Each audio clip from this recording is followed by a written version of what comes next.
5 KG నల్లకారం order వచ్చింది. తయారు చేస్తున్నాను. ఎలా చేస్తానో చూడండి. ముందుగా నల్లకారం తయారు చేయడానికి కావలసిన పదార్థాలు ఏమిటో చూద్దాం.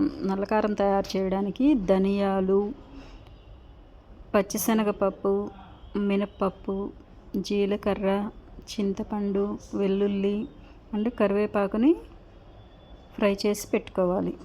ఇప్పుడు ముందుగా నేను 1 కేజీ ఎండుమిర్చితో అయితే నల్లకారం తయారు చేస్తున్నానండి. మీరు కావాలంటే కొంచెం క్వాంటిటీతో ఈ దినుసులన్నీ వేసి తయారు చేసుకుంటే నల్లకారం చాలా టేస్టీగా ఉంటుంది.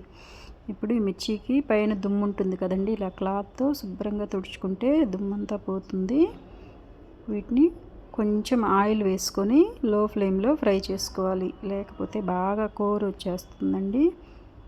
ఇప్పుడు ఈ మిర్చి అన్నిటినీ కొంచెంగా వేసుకొని బాగా ఫ్రై అయ్యేంత వరకు వేపుకొని పక్కన పెట్టి చల్లారబెట్టుకోవాలి.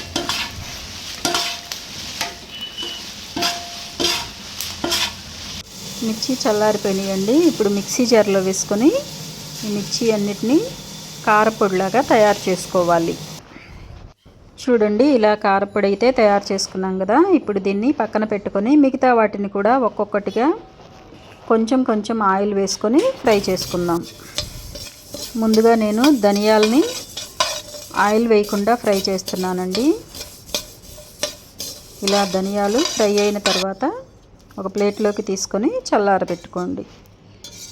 ఈ నల్లకారాన్ని ఇడ్లీలోకి కానీ, దోశలోకి కానీ, అన్నంలో కూడా కొంచెం నెయ్యి వేసుకొని తింటే చాలా టేస్టీగా ఉంటుంది. ఒకసారి ట్రై చేయండి. తరువాత కళాయిలో కొంచెం ఆయిల్ వేసి పచ్చిశనగపప్పు వేసుకొని ఫ్రై చేసి పక్కన పెట్టుకోవాలి.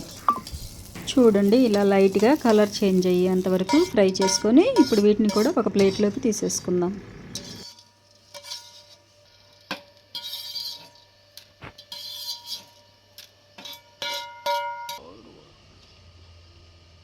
తరువాత కళాయిలో కొంచెం ఆయిల్ యాడ్ చేసుకొని, నా దగ్గర మినుములు ఉంటే వాటితో నల్లకారం తయారు చేస్తున్నానండి. మీరు సాయపప్పు కానీ మినప్పప్పు కానీ యాడ్ చేసుకోవచ్చు, లేదా ఇలా మినుములు కూడా యాడ్ చేసుకొని నల్లకారం తయారు చేసుకోవచ్చు.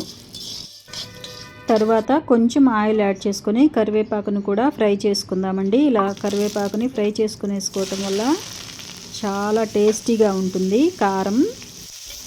ఈ నల్లకారం బాలింతలు కూడా తింటే చాలా మంచిదండి. వేడి అన్నంలో కొంచెం కారపొడి వేసి నెయ్యి వేసి పెడతారు బాలింతలకి, చాలా మంచిదని. కరివేపాకు క్రిస్పీగా వచ్చేంత వరకు ఫ్రై చేసుకోవాలండి. చూడండి, కరివేపాకు అయితే వేగిపోయింది కదా. ఇప్పుడు వీటన్నిటిని కొంచెం చల్లారిన తర్వాత మిక్సీ జార్లో వేసుకొని ఒక్కొక్కటి పొడి చేసి పెట్టుకోవాలి. బాగా మెత్తగా గ్రైండ్ చేయొద్దండి, కొంచెం బరకగా ఉంటేనే నల్లకారం టేస్ట్ చాలా బాగుంటుంది.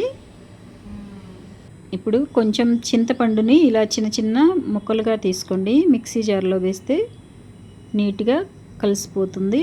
వెల్లుల్లి రెబ్బల్ని కూడా తీసుకొని కొంచెం సాల్ట్ వేసుకొని ఇప్పుడు వీటన్నిటిని మిక్స్ చేసుకుందామండి. మనం ముందుగా ఫ్రై చేసి పెట్టుకున్న పదార్థాలన్నిటినీ ఇలా మిక్స్ చేసుకొని మళ్ళీ ఇంకొకసారి మిక్సీ జార్లో వేసుకొని గ్రైండ్ చేసుకుంటే ఎంతో టేస్టీగా ఉండే నల్లకారం రెడీ అవుతుంది. నల్లకారం చేయడానికి చాలా టైం పడుతుందండి. ఒకవేళ మీ దగ్గర అంత టైం లేకపోతే మాకు ఆర్డర్ చేయండి, మేము మంచిగా నీట్గా తయారు చేసి మీకు ఇస్తాము. మీకు ఎవరికైనా బల్క్ ఆర్డర్ కావాలన్నా కానీ స్క్రీన్పై కనిపించే నంబర్కి మెసేజ్ చేయండి. షాపుల వాళ్ళు కానీ రీసెల్లర్స్ కానీ ఎవరైనా కావాలంటే స్క్రీన్పై కనిపించే నంబర్కి మెసేజ్ చేయండి. ఇలాంటి మరిన్ని వీడియోస్ కోసం మన ఛానల్ని లైక్ చేసి షేర్ చేసి సబ్స్క్రైబ్ చేయడం మర్చిపోవద్దు. థ్యాంక్ యూ ఫర్ వాచింగ్ అండి. చూడండి, మన నల్లకారం అయితే రెడీ అయిపోయింది. ఎంత బాగుంటుందో అండి. ఒకసారి మీరు కూడా ఈ కొలతలతో ట్రై చేయండి. ఇదివరకు మన ఇంట్లో పెద్దవాళ్ళు రోట్లో వేసి దంచి తయారు చేసి పెట్టేవాళ్ళండి. ఇప్పుడు మనం వాటన్నిటినీ మిస్ అవుతున్నాం కదా. వాటన్నిటినీ మిస్ అవ్వకుండా ఇలా మనం కూడా అప్పుడప్పుడు తయారు చేసుకొని హెల్తీగా ఉందాం. మంచిగా నల్లకారం తయారు చేసుకొని ఒక గాజు సీసాలో పెట్టుకున్నట్లయితే నెల రోజుల పాటు ఫ్రెష్గా ఉంటుందండి. మీరు కూడా తయారు చేసుకుని ఎలా వచ్చిందో కామెంట్ సెక్షన్లో తెలియచేయండి. చూడండి, ఆంధ్ర స్పెషల్ నల్లకారం అయితే రెడీ అయిపోయింది. దీన్ని మా ఏరియాలో మాడుపు కారం అని కూడా అంటారు.